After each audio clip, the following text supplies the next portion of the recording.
مرحبا تماشاوانên me yên hêjan bi bernameya torên tarî li pêşberî we ne.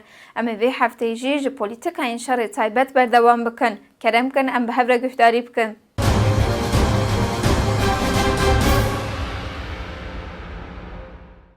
Başûrê Kurdistanê demeke dirêj dibin desthilatdariya Osmaniyan de jiyaye.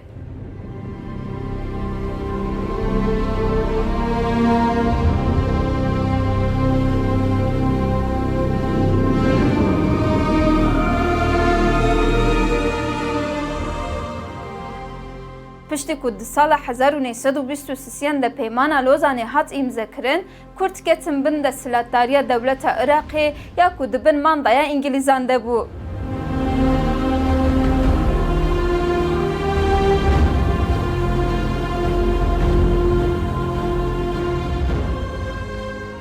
Bi hilweşîna İmparatoriya Osmanî re dewleta Iraqê wekî dewletek neteweyî li ser Kurdan kolonyalîzmê farz kir.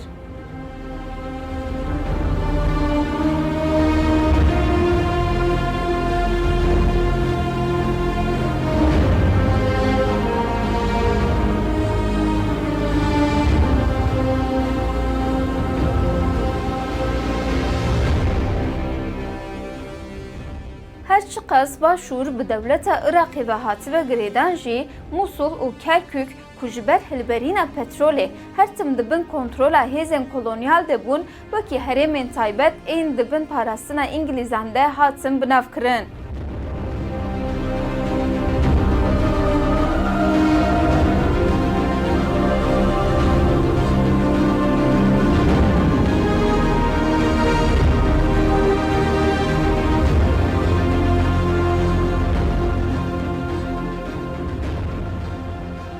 Ev herêm her tim ji bo hêzên derve giringiya xwe parastiye. Rêberê gelê Kurd Abdullah Öcalan sedemên vê giringiyê wiha ravetke.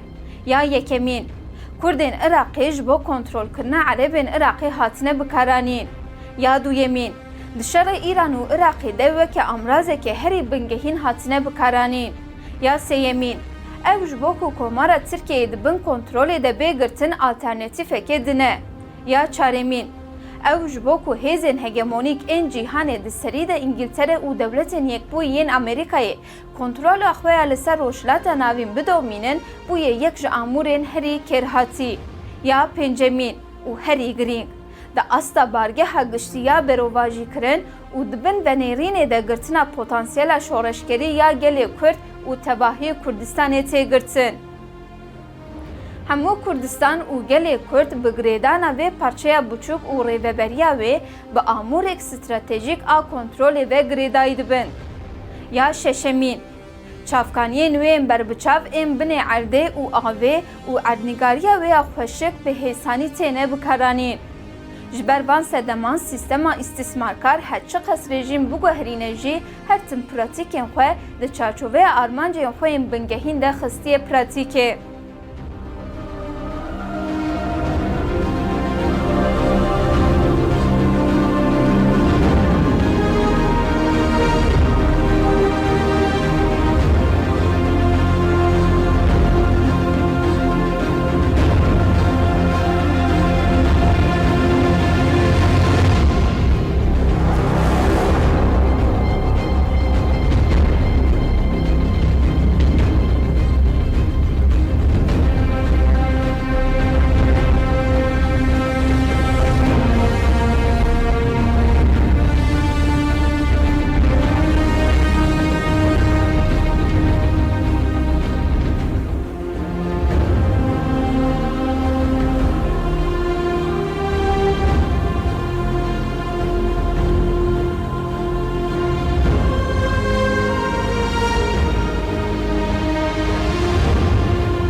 Bi darbeya leşkerî ya 1958 re rejîma mandayê hat hilweşandin.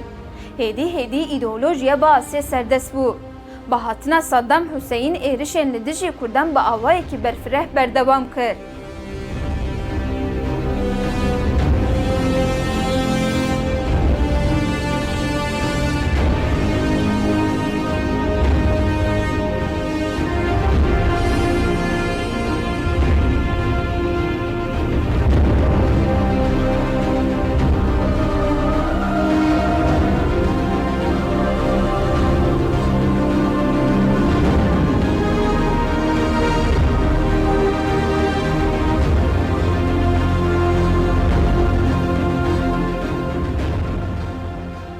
هرچند رژیما صدام دشر ایران عراقی ده لهمبر شێوازە وانە سیاسی û di dawiyê de jî li hember hevpeymaniya wana veşartî ya bi Îranê re êrişî avahiya hevkar a Kurd kir jî bingeha van êrişan li ser hedefkirtina hebûna Kurdan bû.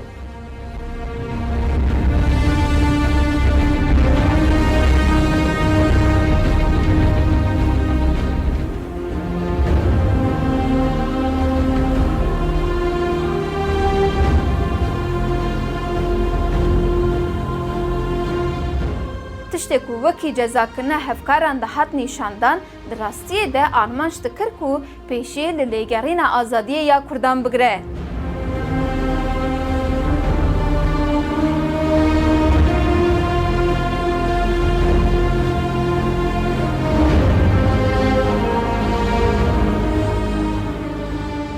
Di encama vê yekê de jî qetliyama Enfal û Helepçeyê hat pêkanîn. Di van qetliyaman de li hemberî Kurdan çekên kimyewî hat bikaranîn. Piştî komkujiyê ji bo ku Kurdan ji Kurdistanê derxînin, nüfus hat koçberkirin. Ji bo ku gelê Kurd li hember van kiryaran serî hil nede, gelek rêyên xreş hatine bikaranîn.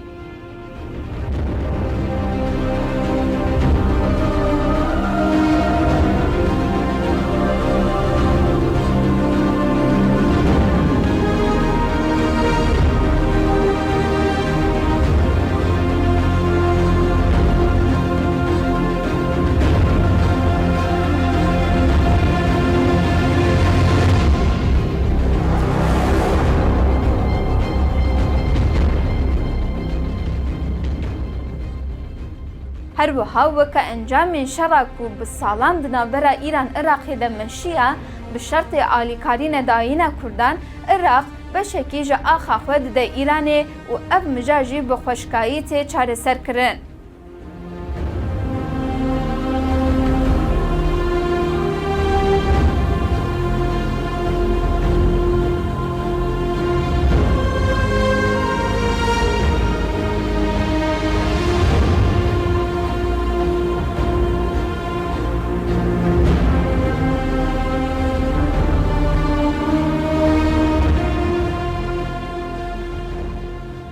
Herçend komên mîna PDK ku xwe wekî nûnerên Kurd li başûrê Kurdistanê nîşan didin, mîna ku dijberiya gel temsîl dikin xuya bikin jî di bingeh de armanc û îradeya wan tune ku polîtîkayên qirkirinê yên ferskirî têk bibin.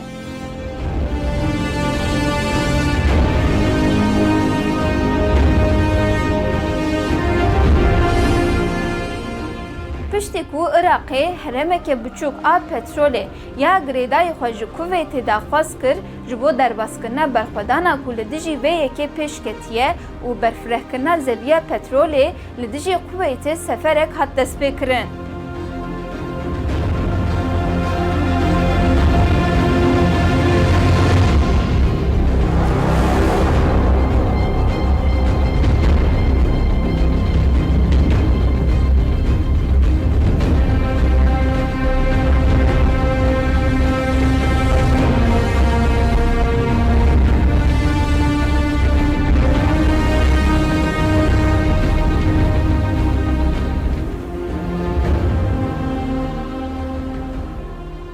Di rastiyê de dewletên Yekbûyî yên Amerîkayê bi vî awayî gavên destwerdana rojhilata navî navêt.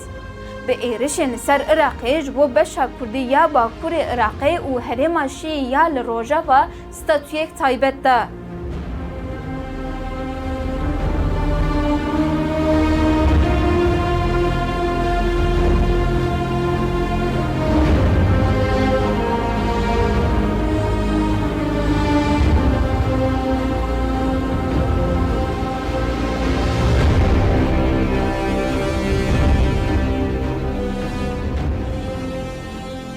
Di heman demê de Herêma Kurdistanê wekî herêmeke serbixwe hat birêxistin kirin.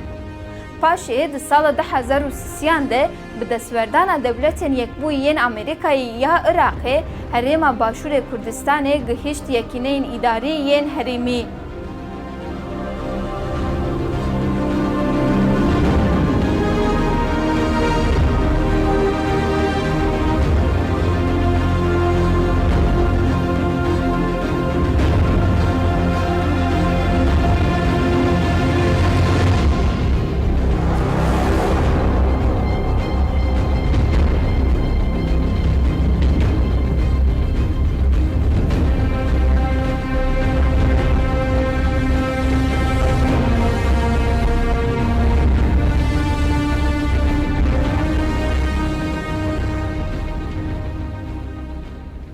Libave yekê ev strûktûrê desthilatdariyê bi hevkariya dewletên Yekbûyî yên Amerîkayê û hêzên herêmî hat ser desthilatê. Hat xwestin ku siyaseta hevkariyê ya ku di çarçoveya polîtîkayên şerê taybet de li Başûrê Kurdistanê pêşketiye ji bo tevahiyê Kurdistanê weke modelek were bi dest girtin û tûnekirina parçeyên din bi vê yekê di tarîtiyê de were hiştin.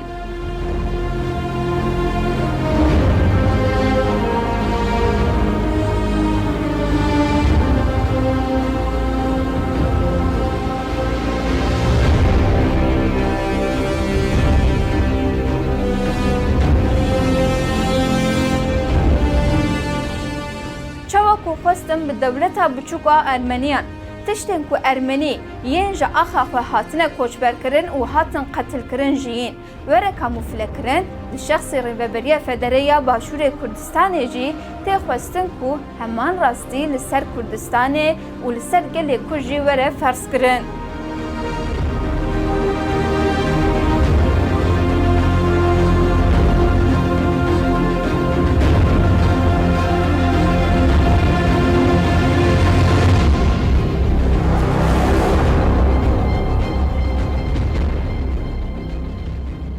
Ji ber vê yekê pênaseya Rêveberiya Xweser a Kurdistanê weke rîsta perwerdeya siyaseta înkar û tûnekirinê ya li hemberî Kurdistanê ye.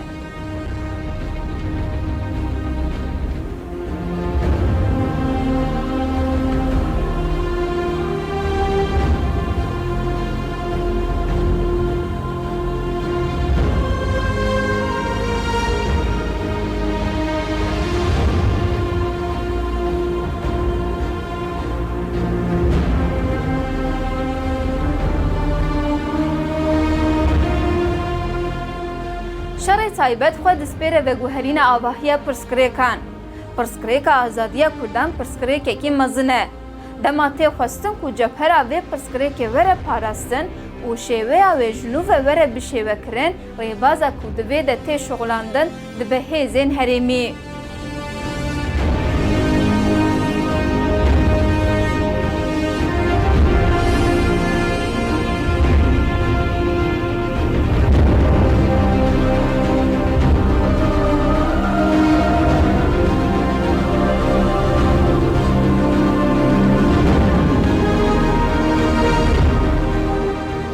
Bi destê wan çoxtiya pirsgirêkê tê parastin.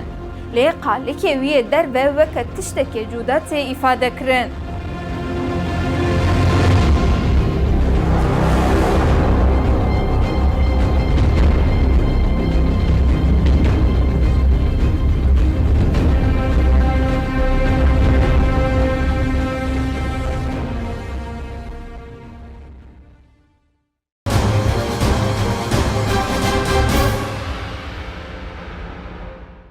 Belê temaşevanên me yên hêja em vê hefteyî hatin dawiya bernameya xwe ya torên tarî heya bernameyekî din bimînin di nav xweşiyê de.